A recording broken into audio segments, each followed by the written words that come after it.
नमस्कार, आप देख रहे हैं 5 की बात। मैं हूं आपके साथ पूजा यादव। हाथरस कांड पर सीएम योगी का ट्वीट महिलाओं के सम्मान को लेकर। यह ट्वीट है, दोषियों का समूल नाश सुनिश्चित है। योगी का यह ट्वीट, ऐसा दंड मिलेगा जो भविष्य में उदाहरण होगा। सीएम योगी ने ट्वीट कर लिखा है, माता बहनों की सुरक्षा के लिए हम प्रतिबद्ध हैं। और सीएम योगी के इस ट्वीट के बाद में अंदाजा लगाया जा सकता है कि अब उत्तर प्रदेश में कुछ बड़ा होने जा रहा है ऐसे अपराधियों के खिलाफ में जिन्होंने प्रदेश की उस बेटी को नोचा। उत्तर प्रदेश में माताओं बहनों के सम्मान स्वाभिमान को क्षतिपूर्ति पहुंचाने का विचार मात्र रखने वालों का समूल नाश सुनिश्चित है। इन्हें ऐसा दंड मिलेगा जो भविष्य में उदाहरण प्रस्तुत करेगा। आपकी प्रत्येक माता बहन की सुरक्षा की जिम्मेदारी सरकार की है। माता बहन की सुरक्षा और विकास हेतु संकल्पबद्ध हैं। यह हमारा संकल्प है, वचन है। संकल्प है, वचन है। जिस तरीके से जोर देकर ये बातें कही है सीएम योगी ने, इसके बाद अब इस बात का अंदेशा लग रहा है कि अब उन अपराधियों के खिलाफ में कुछ ऐसा होने जा रहा है जो शायद अब तक ना हुआ हो। क्योंकि अब तक जब इस तरीके से सख्ती के साथ में योगी सामने आए हैं, तब सख्ती से कार्रवाई हुई है। लेकिन जो बात वो कह रहे हैं, इसके मुताबिक आगे क्या होगा, ये सवाल सबके जहन में है। एसके वाजपेयी मेरे सहयोगी जुड़ गए हमारे साथ में। चलिए एसके के पास भी हम रुक करेंगे, लेकिन नीलेश क्योंकि लगातार तमाम अपडेट्स हमें पहुंचा रहे हैं, नीलेश चौहान भी जुड़ गए मेरे सहयोगी लखनऊ से। नीलेश, सीएम योगी के इस ट्वीट के कई मायने हैं। साफ तौर पर जिस तरीके से विपक्ष की ओर से सरकार को घेरा जा रहा है, उसके बाद सीएम योगी का यह ट्वीट ये बता रहा है कि अब इन अपराधियों के खिलाफ में कुछ ऐसा होने जा रहा है जो नजीर पेश करेगा।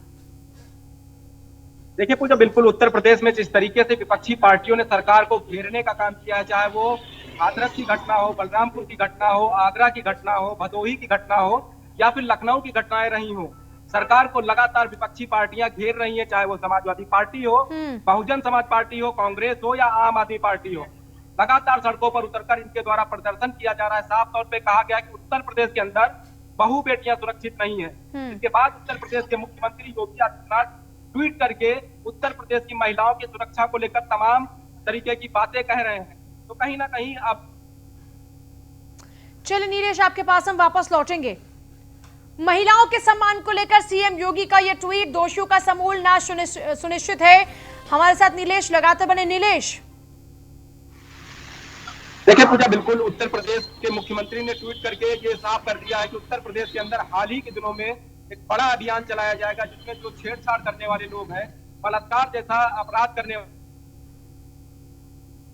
क्या होगा आगे, ये सवाल सबके जहन में है।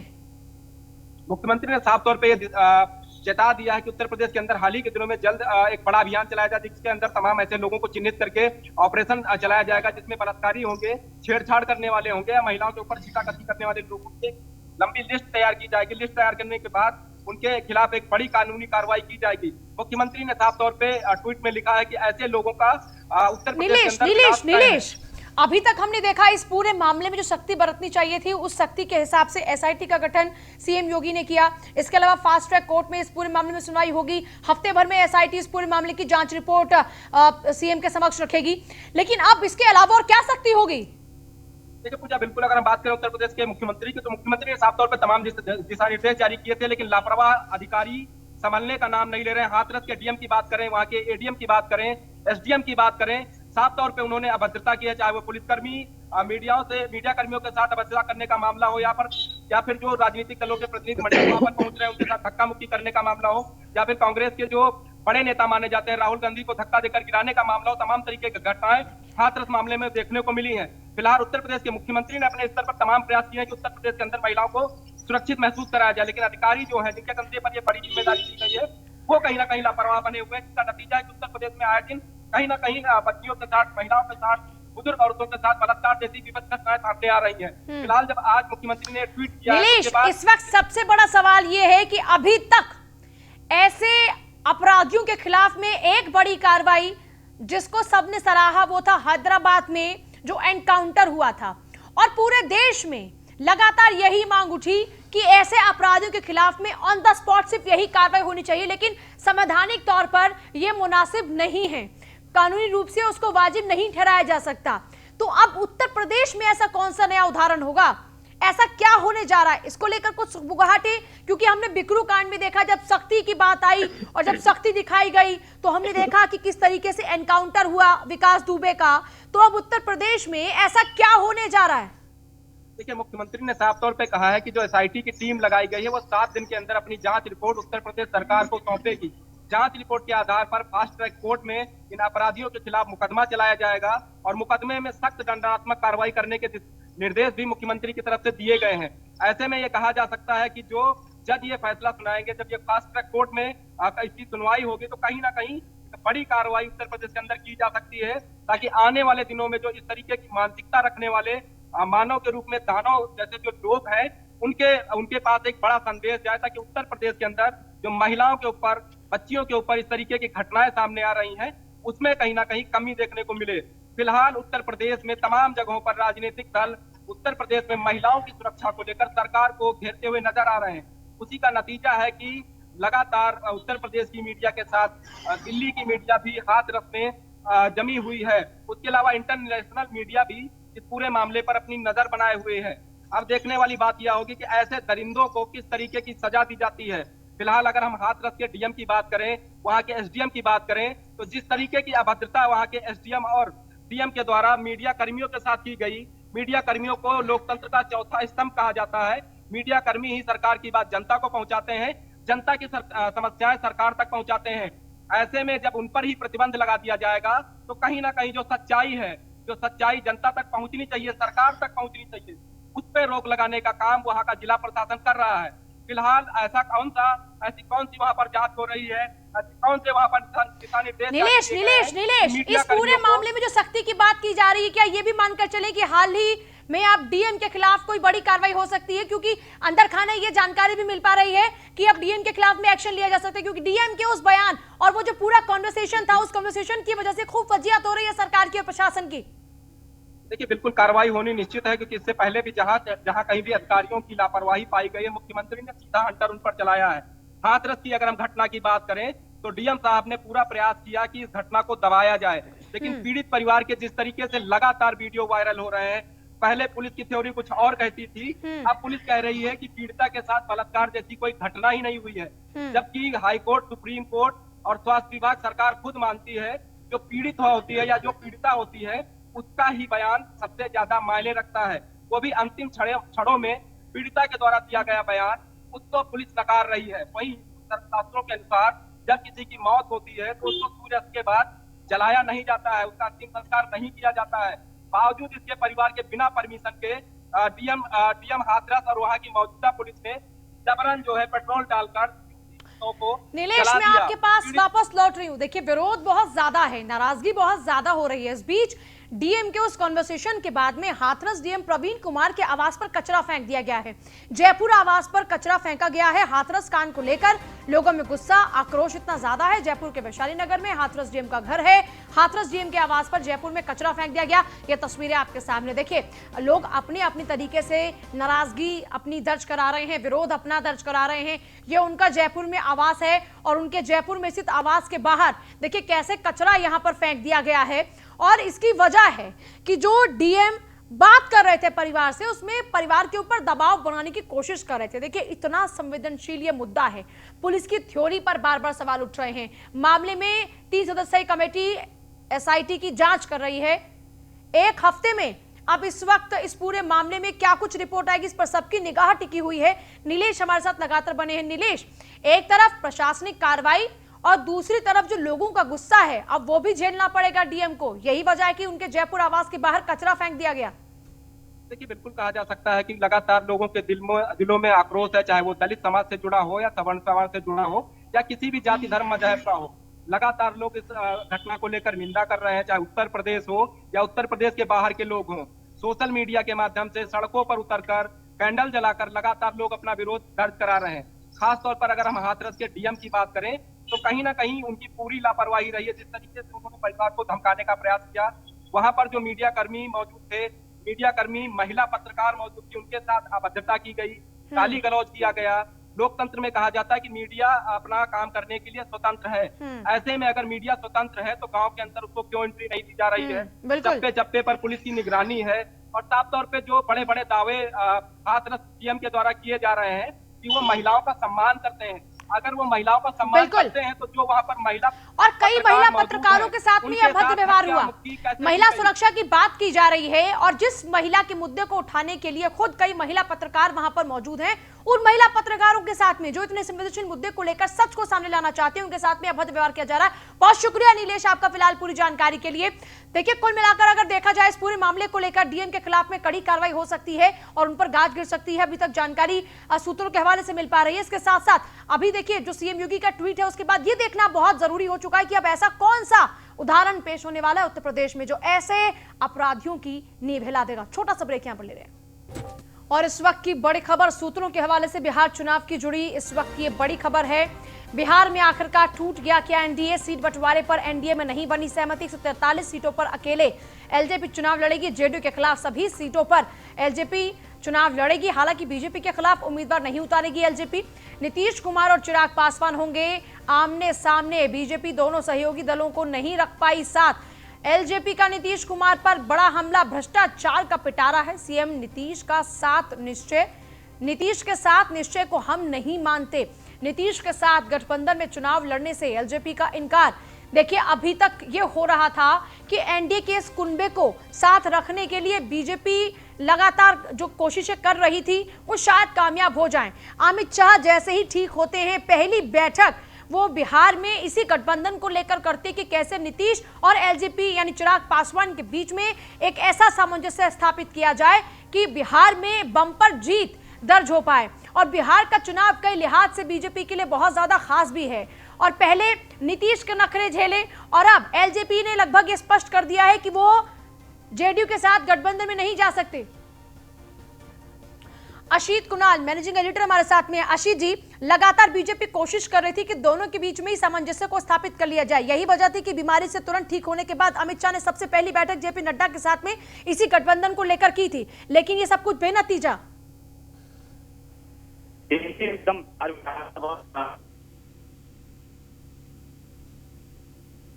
अशीत जी, ठीक तरीके से आवाज नहीं आ रही है, फिर से हम प्रयास करेंगे उनसे बातचीत का। लेकिन देखिए, अब इसके बाद में समीकरण क्या होंगे जब एलजेपी ने यह तय कर लिया है कि वो जेडीयू के साथ गठबंधन में नहीं रहेंगे। दूसरी बात ये कि सात निश्चय को हम नहीं मानते, यानी जिन मुद्दों को लेकर और जिस एजेंडा के साथ में जेडीयू चुनाव में उतर रही है, वहीं उसी एजेंडा पर जब कुठारघात किया जा रहा है खुद एलजेपी की ओर से, तो इसका क्या नुकसान अब आगे होने जा रहा है। और इसके बाद में जो एलजेपी का ये फैसला जो स्टैंड अभी है, उसके बाद आगे के चुनाव में इसका असर क्या होगा। क्योंकि इस वक्त देखिए जिस तरीके के हालात हैं और बिहार की राजनीति में बहुत सारे फैक्टर इस वक्त काम कर रहे हैं। 15 सालों से लगातार नीतीश सरकार राज कर रही है, लेकिन कई ऐसे मुद्दे हैं जिन मुद्दों को लेकर अब तक चुनाव लड़ती आई ये सरकार, अब उन्हीं मुद्दों को लेकर कितनी कामयाब अब तक हो पाई। क्योंकि एक तरफ सरकार के दावे, लेकिन दूसरी तरफ एंटी इनकम्बेंसी फैक्टर भी है। इस बीच एलजेपी की भूमिका बहुत अहम थी। अब जब एलजेपी जेडीयू के साथ नहीं जा रही है, ये फैसला किया है चिराग पासवान ने, तो आगे होगा क्या। अशीत कुणाल हमारे साथ में जुड़ गए लगातार। अशीत जी, देखिए पूजा, एकदम बिहार विधानसभा चुनावों में नामांकन की प्रक्रिया भी शुरू हो चुकी है। 1 अक्टूबर से यानी कल से नामांकन शुरू हो चुका है, मगर अब भी एनडीए की तरफ से सीट शेयरिंग की कोशिश की जा रही थी। आपने सही कहा कि इसकी कमान खुद गृह मंत्री अमित शाह ने संभाल ली थी। जब चीजें नहीं सॉर्ट आउट हो रही थी, वो खुद आए थे तस्वीर साफ करने, मगर उसके बाद भी पिछले 2 दिनों से लगातार वो बैठकें कर रहे हैं अमित शाह दिल्ली में। और उनके जो 2 बड़े नेता हैं देवेंद्र फडणवीस और भूपेंद्र यादव, वो पटना में कैंप किए हुए हैं।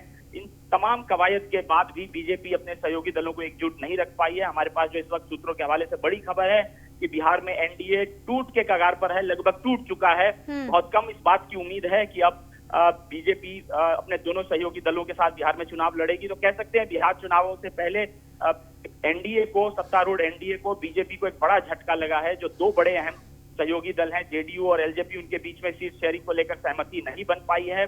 और आज और कल 2 दिनों से लगातार बीजेपी कोशिश कर रही थी। दिल्ली में कमान खुद जेपी नड्डा और अमित शाह ने संभाल रखी थी। एलजेपी के नेताओं से उनकी बातचीत चल रही थी चिराग पासवान से। वहीं भूपेंद्र यादव और देवेंद्र फडणवीस जेडीयू के नेताओं के साथ पटना में बातचीत कर रहे हैं। मगर हमारे पास जो पटना और दिल्ली से हमारे सूत्रों से खबर हमें मिली है कि सीटों पर सहमति नहीं बन पाई है। ऐसे में अब ये उम्मीद की जा रही है कि एलजेपी जेडीयू के खिलाफ चुनाव लड़ेगी और कहीं ना कहीं नीतीश कुमार और चिराग पासवान आमने सामने होंगे। बीजेपी की बड़ी किरकिरी होगी बिहार चुनावों में। ऐसे समय में जब पहले से ही अकाली दल और शिवसेना जैसे दो सहयोगी दल बीजेपी से अलग हो गए हैं, ऐसे में एलजेपी का भी अलग होना कहीं ना कहीं बीजेपी के लिए कह सकते हैं कि एक झटके के जैसा है। बहुत शुक्रिया आपका बातचीत के लिए आशीष जी। देखिए, बिल्कुल पहले शिवसेना अलग हुई, एक बड़ा घटक दल जो कि एनडीए से अलग हो गया, लंबे समय तक कुनबे का हिस्सा रहा, लेकिन महाराष्ट्र में जो खींचतान चल रही थी वहां पर शिवसेना अलग हो जाती है। फिर अकाली दल जो कि लंबे अरसे से लगातार बीजेपी के साथ में था, अब यहां पर उन बिलों को लेकर भी जो किसानों से संबंधित थे, उस मसले को लेकर अकाली दल ने भी बीजेपी के साथ में अपना रिश्ता तोड़ दिया। और अब जब एलजेपी और जेडीयू के बीच में तालमेल नहीं बैठ पा रहा, क्योंकि जेडीयू एक तरफ अपने जो हट है उस पर अड़ी हुई है, वहीं एलजेपी ने भी अब इस बात को आत्मसम्मान के तौर पर ले लिया है और चिराग पासवान लगभग ये साफ कर रहे हैं कि वो जेडीयू के साथ में नहीं जा रहे हैं।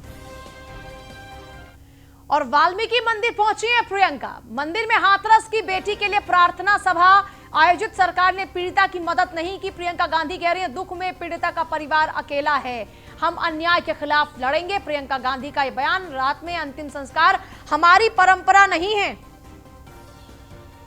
दुख में पीड़िता का परिवार अकेला, प्रियंका गांधी कह रही हैं। वाल्मीकि मंदिर पहुंच गई हैं, वाल्मीकि मंदिर में जाकर प्रार्थना सभा का हिस्सा बनी है। हम अन्याय के खिलाफ लड़ेंगे। प्रियंका कह रही हैं कि इस वक्त परिवार अकेला है, लेकिन न्याय की इस लड़ाई में वो उनके साथ खड़ी हैं। वाल्मीकि मंदिर पहुंची प्रियंका गांधी की तस्वीर हम आपको दिखा रहे हैं फिलहाल में। वाल्मीकि मंदिर में पहुंची है इस वक्त। देखिए, क्योंकि वाल्मीकि समाज में बहुत ज्यादा गुस्सा है। वाल्मीकि समाज इस वक्त बहुत ज्यादा नाराज है और ऐसे में जब तक पीड़िता को न्याय नहीं मिलेगा, राजनीति भी खूब यूं ही चरम पर रहेगी। और चारों तरफ से हम देख रहे हैं कि सरकार और प्रशासनिक कार्रवाई जो हुई है उसकी आलोचना विपक्ष लगातार कर रहा है। राहुल प्रियंका कल हाथरस की ओर कूच कर रहे थे, तभी उनको रोक लिया गया, गिरफ्तारियां हुई और उसके बाद में उनको वापस दिल्ली छोड़ दिया गया। और अब वाल्मीकि मंदिर पहुंच गई है प्रियंका। दिल्ली के जंतर मंतर पर हाथरस की निर्भया को इंसाफ दिलाने के लिए आम आदमी पार्टी, भीम आर्मी, सीपीआई और कई अन्य दलों का प्रदर्शन शुरू हो चुका है। भारी संख्या में लोगों की भीड़ जुट चुकी है। इंसाफ की लड़ाई के लिए जंतर मंतर पर इस वक्त सब मौजूद हैं और पहले से ही सब तैयारियां की गई थी, क्योंकि पहले से ये डिक्लेरेशन था कि आम आदमी पार्टी की ओर से भी प्रदर्शन किया जाएगा। भीम आर्मी जो कि इस पूरे मामले को लेकर बेहद सक्रिय नजर आई है शुरुआत से लेकर अब तक, भीम आर्मी भी मौजूद है। रवि हमारे साथ मेरे सहयोगी दिल्ली से जुड़ गए। रवि, क्या तस्वीर है फिलहाल? जैसा कि हाथरस की निर्भया के बाद जो बलात्कार के बाद उसकी हत्या कर दी गई थी, उसको देखते हुए लोगों में काफी रोष देखने को मिल रहा है। इस टाइम मौजूद है जंतर मंतर पर, जहां आप देख सकते हैं कि यहाँ पर अलग अलग रवि, ये क्या विपक्ष का एक कंबाइन यहाँ पे प्रदर्शन चल रहा है या फिर हर पार्टी का अपना अलग अलग प्रदर्शन चल रहा है? नहीं, इसके अंदर अलग अलग ग्रुप के लोग आ रखे हैं और एक साथ जुड़े हुए हैं। वो हर ग्रुप के आदमी यही बोल रहे हैं कि लोगों को फांसी देनी चाहिए। जैसा कि आप देख रहे हैं तस्वीरों में कि हर किसी की मांग सिर्फ यही है कि फांसी देनी चाहिए लोगों को। ऐसे निर्दयी लोगों को फांसी से जल्द फांसी देनी चाहिए। देखिए, लगातार नारेबाजियां की जा रही है और नारेबाजी में कहा जा रहा है कि अब जो हो रहा है उसको बर्दाश्त नहीं किया जाएगा। ऐसे अपराधियों के खिलाफ में सिर्फ एक ही सजा है और वो है फांसी का फंदा। और ये कोई पहला मौका नहीं है जब इस तरह के वाकये सामने आने के बाद में लगातार एक ही कार्रवाई की मांग की जा रही है, वो है फांसी का फंदा। एक बार फिर से तमाम पार्टियां अब लगातार आलोचक के तौर पर लगातार नारेबाजियां कर रही है। कैंडल मार्च निकाला जा रहा है। तस्वीरें देखिए एक बार फिर से।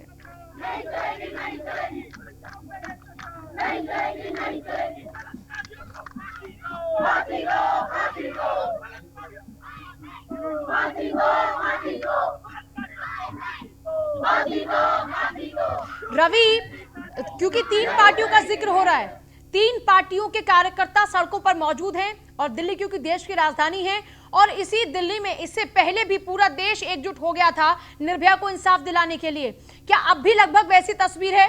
और अगर सिक्योरिटी की बात की जाए तो आमतौर पर जब जब इस तरीके के प्रोटेस्ट हुए हैं उस दौरान में भारी जो पुलिस बल है उसको भी तैनात किया जाता है, तो क्या वैसी सिचुएशन आज भी नजर आ रही है? जैसे कि यहाँ देख रहे हैं आम आदमी पार्टी वगैरह हर पार्टी के अलग अलग मेंबर यहाँ पे मौजूद है, लेकिन सब लोगों की एक ही डिमांड है। आप देखते हैं छोटी छोटी बच्चियां भी यहाँ योगी सरकार को लेकर बलात्कारियों को फांसी दो, दरिंदों को फांसी दो के नारे लगा रहे हैं। अलग अलग ग्रुप के लोग आ रखे हैं। सिर्फ सबका एक ही रोष है, गुस्सा है लोगों में देखते हुए कि वो किसी न किसी तरीके से इन दरिंदों को फांसी दिलवाए। चलिए, बहुत शुक्रिया आपका फिलहाल। इस पूरी बातचीत के लिए। देखिए, आपने देखा छोटी छोटी बच्चियां भी इंसाफ की गुहार लगा रही हैं, सब कह रहे हैं वी वांट जस्टिस, और योगी कह रहे हैं कि जस्टिस ऐसा होगा जो नजीर पेश करेगा। छोटा सा ब्रेक यहां पर ले रहे हैं, आगे भी खबरों का सिलसिला लगातार जारी है।